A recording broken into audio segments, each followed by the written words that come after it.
Maranello, la plus célèbre des petites communes de l'Émilie-Romagne. Ici, c'est un peu Ferrariland. Des fidèles y accourent du monde entier pour rendre hommage au cheval cabré. Devant cette passerelle ocre, entrée historique de l'usine bâtie dans les années 40, les touristes viennent se faire photographier par petits groupes sans que cela ne trouble le mouvement des hommes en rouge. On y guette dans la rue le passage d'un pur sang, partant pour son premier galop. Pour en découvrir plus, il vous faudrait franchir le portail de l'usine. Mais là, les prières des plus fervents admirateurs restent impuissantes à ouvrir les grilles, à moins de devenir un employé Ferrari. À Sport Auto, nous avons pourtant obtenu l'autorisation exceptionnelle de vous guider de l'autre côté du mur, dans les coulisses de cette usine à rêve. La genèse d'une Ferrari commence là, dans l'atelier de fonderie. C'est dans cet enfer au parfum originel que naissent les pièces en aluminium qui feront les moteurs ou les suspensions des voitures de Maranello. Direction les moules en sable qui vont recevoir le métal. La fonderie de Ferrari consomme 130 tonnes de sable par jour pour la réalisation de ces moules, puisqu'ici les voitures sont conçues et fabriquées de A à Z. Chaque pièce de fonderie, des belles italiennes, sort de cet antre spécifique depuis des décennies.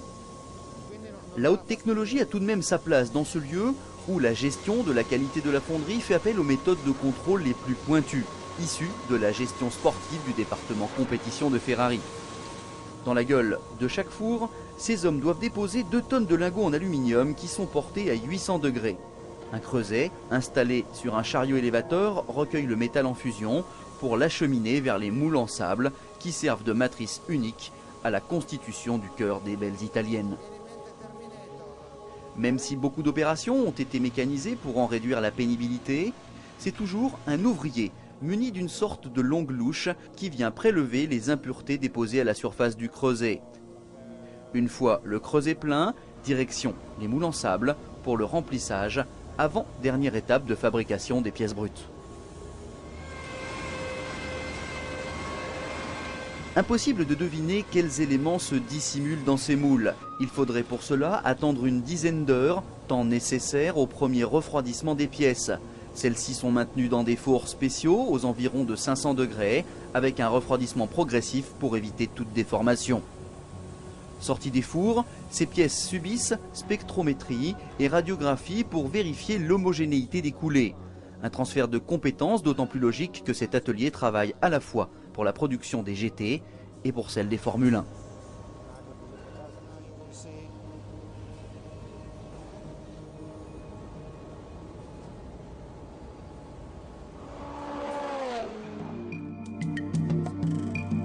Après démoulage et vérification, les éléments destinés à la production des voitures de route transitent vers le nouvel atelier mécanique de la Scuderia.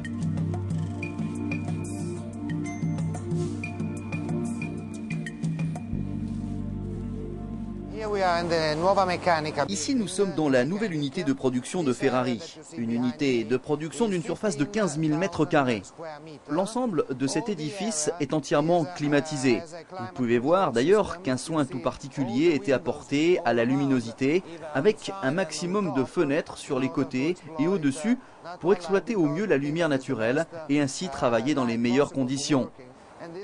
Cette nouvelle unité a vraiment été pensée pour les hommes et les femmes, de façon à ce qu'ils se sentent bien, tout simplement, dans ces murs. Vous pouvez également voir beaucoup d'arbres ici qui nous entourent et qui donnent vraiment une dimension humaine à ce lieu. Cette végétation est également la première garantie de la qualité de l'air ambiant. Vous pouvez également remarquer la propreté clinique, pas de poussière dans cet endroit, tout comme le niveau sonore globalement maîtrisé pour un meilleur confort. Vous avez ici un mélange unique de haute technologie, sans oublier la touche d'humanité qui permet à cette usine d'obtenir les meilleurs résultats. Vous me suivez ?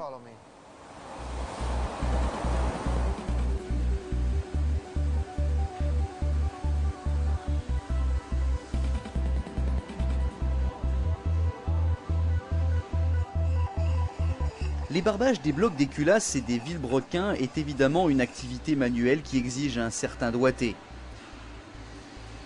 Un dérapage de quelques millimètres avec la seule main et la pièce est bonne pour la poubelle. L'usinage, les opérations de rectification ou le polissage sont ensuite confiées à des machines-outils numériques de haute précision. Puis commence le cycle des contrôles. Mesure de l'étanchéité, des passages d'eau et d'huile. mais aussi vérification visuelle externe et interne grâce à des outils de haute précision comme un endoscope relié à une caméra numérique.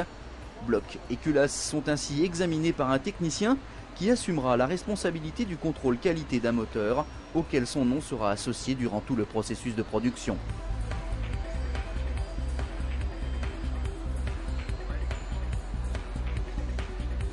La pose des sièges et des guides de soupape sur les culasses constitue l'un des postes les plus spectaculaires de l'atelier. Ces derniers sont chauffés à 100 degrés, tandis que les doigts insensibles du robot plongent sièges et guides dans un bain d'azote liquide à moins 196 degrés. Le robot viendra ensuite les récupérer pour les insérer délicatement dans la culasse. Une fois assemblé, ce V8 de F430 se dirige vers la salle des tortures. Chaque moteur est en effet installé sur un banc d'essai où va s'effectuer un rodage progressif suivi d'un premier test de performance et de fiabilité, ici derrière cette vitre blindée. Le son du V8 grimpe dans les aigus. Sur l'écran, on surveille la température des fluides, le régime, la puissance. Le son grimpe de quelques octaves encore. Le régime se stabilise à 8500 tours, un régime soutenu qui fait virer au rouge les échappements. C'est dans la soufflerie maison que l'ensemble de l'aérodynamique des pur sang de Maranello est développé et validé avant la mise en production. Sur la F430, Ferrari annonce un appui au sol amélioré grâce aux 2 prises d'air en forme de narine, mais aussi grâce à la canalisation centralisée pratiquée dans le spoiler avant et bien sûr au fond plat qui s'achève à l'arrière par un diffuseur encore plus spectaculaire que celui de la 360 Modena. Les prises d'air ici ne sont pas là que pour la figuration, notamment celles qui alimentent le moteur pour une meilleure combustion des gaz.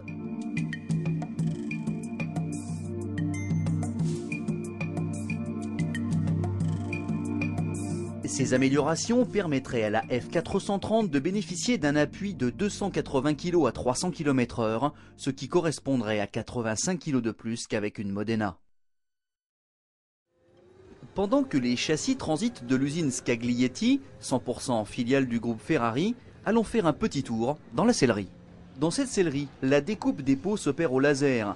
Une soixantaine de femmes pour seulement 3 hommes sont en charge des cuirs, de leur couture, puis du patient travail d'assemblage de chacun des éléments qui vont constituer l'habillage intérieur de la voiture. Ici, on est surpris par l'absence d'odeur. Chacune des pièces est enduite au pistolet d'une colle particulière, activée seulement par la chaleur. La pièce sera ensuite placée sur des éléments à garnir, puis chauffée au pistolet thermique.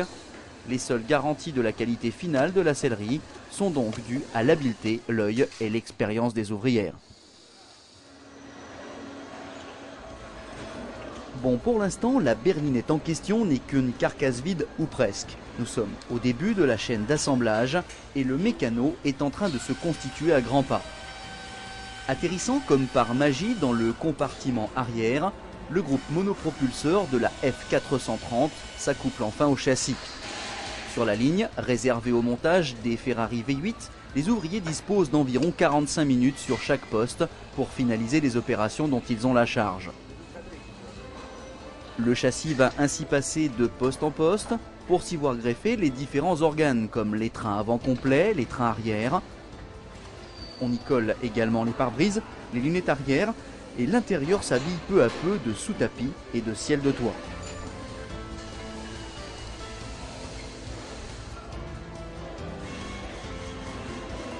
Le tableau de bord enfin prend sa place, suivi par ce spectaculaire volant avec sa molette façon F1.